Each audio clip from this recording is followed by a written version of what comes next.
can't even help but wonder why. What's the point of living if you just die? We try so hard just to be the type that society happens to deem as right. Everybody has these expectations, but what happens if I don't make them? And that's why we have to learn to fake it, so everyone believes our affirmation. I'm so sick of it. I just wanna live like I am carefree.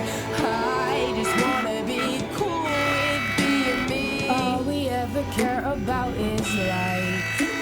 We act like our self-esteem is so damn high. Feels like there's never enough time. But when the cameras are off, who are you inside? I'm so done with all of these high standards. Can somebody please give me some answers? Why we try so hard to please strangers, and why we know all the parent dangers. I'm so